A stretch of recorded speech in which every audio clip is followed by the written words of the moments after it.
I really did not think that Nobuntu would fall for Kajeni, but Umkhokha this week showed us flames.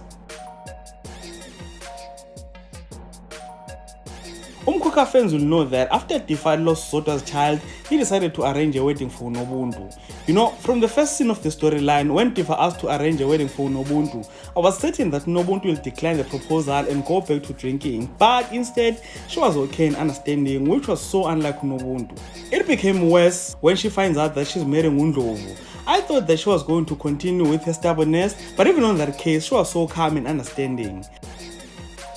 Ladies and gentlemen, I know I'm not the only one and I don't care what you guys say, but Ogini Shando is killing this Ndlovu character.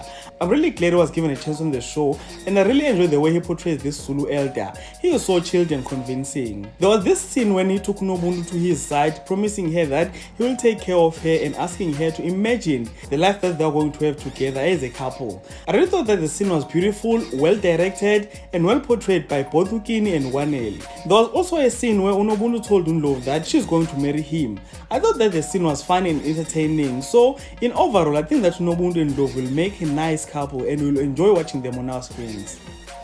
Do comment in the comment section, ladies and gentlemen, and let me know what do you think about Ndlovu and Nobuntu's relationship.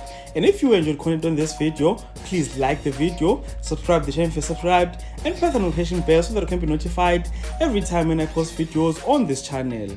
Thank you so much for watching. Let's engage again on the next video.